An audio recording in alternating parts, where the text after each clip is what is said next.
our next question is more about, so you've already spent some time learning about Oriental dance and the music, but what made you decide to become a professional dancer in Cairo? And I know you've already answered this for me, but it's such an interesting process that you went through that I really think this is relevant for everyone to know.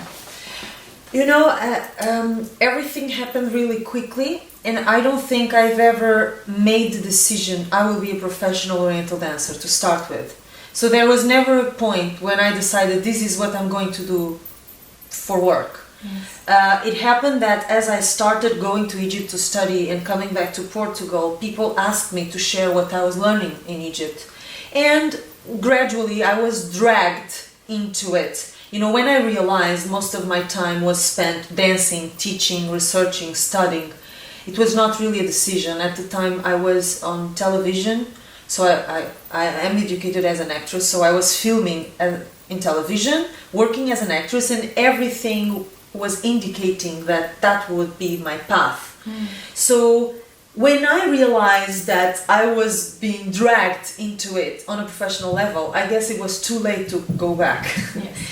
And Egypt came, or the dream to travel to Egypt and build a career there came from many places, or for different reasons. The first reason was, although I was reading amazing material about Egyptian dance, I didn't find anything written by a dancer who had been there and seen it and lived dancing with their own eyes. All the books, independently of how good or average they were, and there are some very nice books on the field, you know, A Trade Like Any Other is a very good one, you know, but it was written by an anthropologist, a researcher, not a dancer. And you have The Serpent of the Nile by Wendy Buenaventura, who is also, you know, very interesting character and very interesting author, but she didn't have the experience of being a dancer in Egypt, dancing for Egyptians, with Egyptians, inside the Egyptian context. Yes. So what I found is that there was a book missing on this field from someone who had been an insider. So this first idea for a book, or the need to write this book, was the first impulse that made me think maybe going to Egypt and making it myself wouldn't be a bad idea. Instead of complaining, nobody else has done it, why don't I do it, right? So this was the first thing. The second thing is that I was already working a lot in Portugal, although for a very short period of time. And I was coming and going back and forth from Egypt, and I was organizing workshops and shows, and people were loving it. Everything was going really fine for me. But the more I knew about Egyptian dance, the more aware I was of my ignorance. And although people applauded and they subscribed to my workshops and everything was going really well from an exterior point of view, I started to know how little I knew. And that awareness of my ignorance made me want to do the big jump. You know, like, I really want to know what is authentic Egyptian dance. I want to go to the root, not through the eyes of somebody else. I want to see it with my own eyes. I want to taste it. I want to touch it. I want to feel it in my skin, so that I can know, I can write about it, I can teach about it, I can share it with the world. For me, suddenly this became obvious. And the more time passed, the more obvious and urgent it became. So there was a show I did in Lisbon in a theater, and in the end of the show I burst out crying in the backstage room, and my mom was with me, and she asked me, you know, naturally, what's going on. And I told her, Mom, I have to go to Egypt. I have to move to Egypt. I'm moving to Egypt. I'm making a career there. I'm going to see for my own eyes what it means to be a dancer in Egypt. What does it mean to dance for Egyptians? What does it mean to deal with Egyptian music performed by Egyptian musicians? How do common Egyptians perceive the music, the dance? What is the purpose of this art? What is the mentality behind it? Who does it? When? Why? How? I have to know this. And I felt it was the right time. It was like a now or never moment. And although on practical terms, it may have been a very crazy decision to take, I would agree. The most sensible part of me would agree, but on an internal soul level, personal purpose level, it made every sense. It made no sense to stay in Portugal or go anywhere else except going back to the place where I had left something unfinished. And I had to go finish what I had started and rescue what I had to rescue. And then when I have this gold in my hands, share it with the world. For me, it became absolutely, essential. It was logical. It was the next step, despite all the difficulties that are inherent to doing something like this. Leaving everything behind, all your life behind, and launching yourself alone, because I did go alone into a city like Cairo, which is a jungle. With and a you different. did it the hard way as well, because your book describes a lot of instances where you Yeah. didn't compromise to be able to take an easier road. Yeah, speaking about the secrets of Egypt, Dance Life and Beyond. So the new book I'm writing, I think, tells the story more thoroughly and deeper, on a deeper level. But the thing is that, well, we're always dealing with the reality we're going to face, and the reality in Cairo is tough for everybody, okay?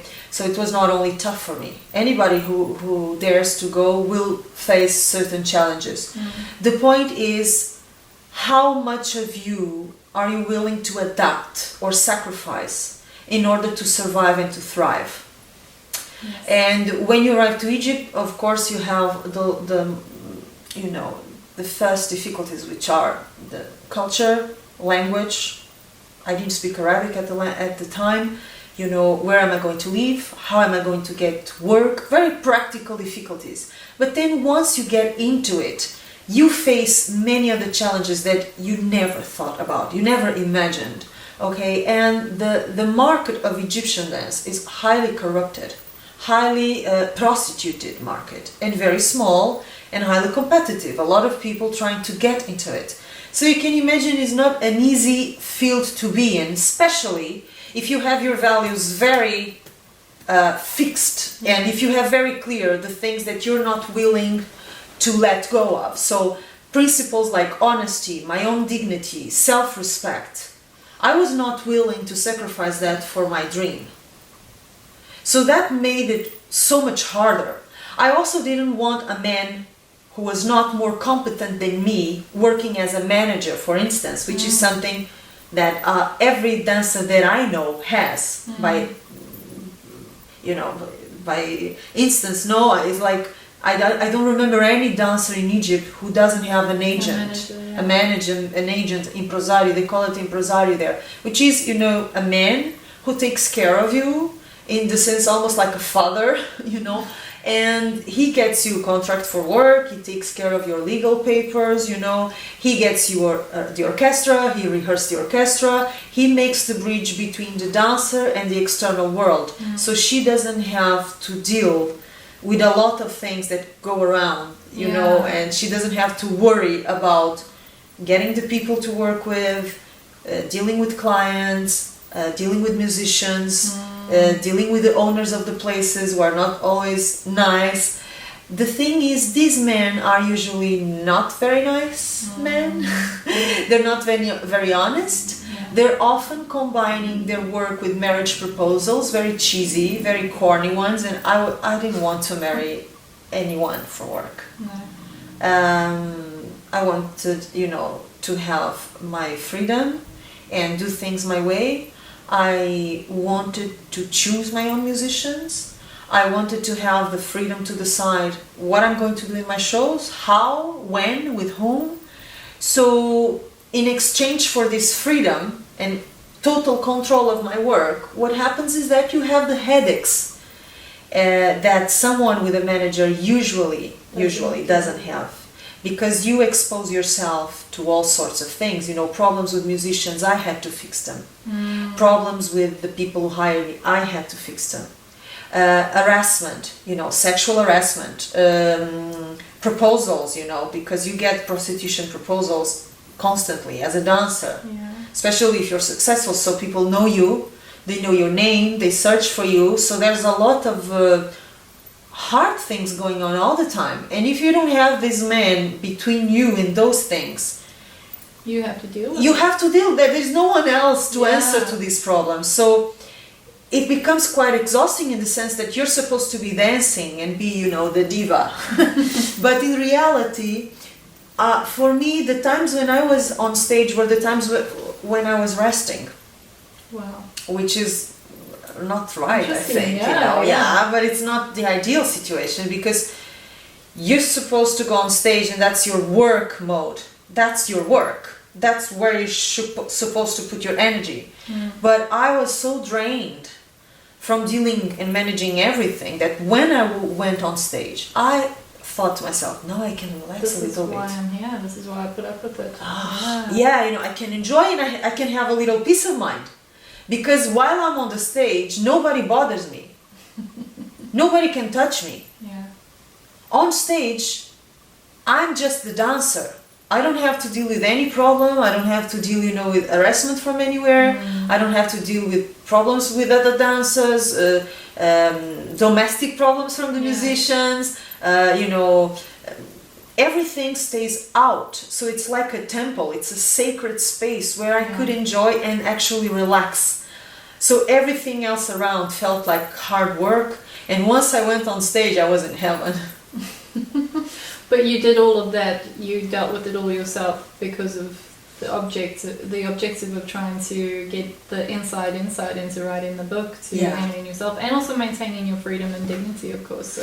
Yes, and you know, I think even if you don't have a book to write, right? I mean, even if you're just a dancer, Oriental dancer who happens to be a foreigner, so you know, there's a lot to know there. It's not my culture, not my music, not my dance, not my people, not my mentality. So there is a side of basic education there.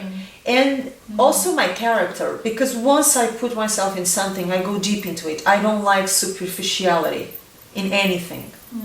So for me, being dragged into the Oriental dance business as I was, and being happy at it, so at some point I understood, okay, I didn't choose to be a professional, but I think I'm becoming one. And everything happened so fast that I really didn't notice. It took me a while to even look around and see, oh, suddenly this has become my life. When I realized it was really, you know, completely out of my hands, I was almost like taken by it, you know. It was not a decision and I didn't invest in it in that sense. So the thing is, my character and my tendency to go in depth and my curiosity to know more, what's behind. Yeah, you do it like that, but why? And the ones that came before you, how did they do it?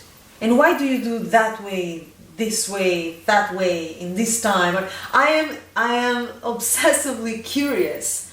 So there was a side of just the pleasure of knowing in depth a craft that I was totally in love with. And also challenging myself, because, you know, moving to Egypt in the conditions that I did, let's say, you know, as we mentioned, alone, and with a lot of cons at the time, because there was a lot of problems at the time, legal problems that forbade me and other foreigner dancers to work. There was a test to my character. Not only a task to my ability of adapting, my ability to get to know the craft and succeed as a professional dancer. That's already a lot to deal with, but I felt there was a life experience that would be sculpting me as a human being. Because of the choices you're pushed to make are so hard that they shape you, they shape your character, and they test you to the limit.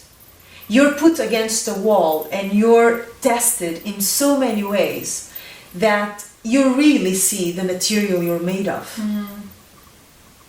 And if you cannot handle it, you just run away with your tail between your legs. And actually this happens with a lot of dancers. They cannot handle it. It's too much. Yes. And I mean the business itself in life, not even the business, not even the dance business. You don't even need to go to the dance business, which is probably the worst, but even daily life in Egypt as a woman, as a foreigner woman, it can be like hell. So it's also a test to your character. And I think this mixed challenges made me really want to go for it. You know, I love the challenge. I love people telling me you cannot do that. And a lot of people told me you would never do this. Yeah. Especially you with your character. No way. They're going to crush you before you even try. Yeah. No way. And the moment I heard these voices telling me you won't do it, it's impossible, this pushed me harder too. And every time somebody told me you will never do it, I said, I will prove you wrong. You gave me just an extra reason to do it. So a lot of it has to do with character. You know, Portuguese say we're like this, you know, like So I have a little bit of that character in me, you know, a little bit of fiery gypsy kind of thing, you know, like you tell me I can't, Let's see. we will see. We will see. So there is a lot of personal challenge going on there, a lot of it. And I think even the obstacles, they can give you strength. They can be an impulse further upon your dream, you know. At least for me, it worked like that.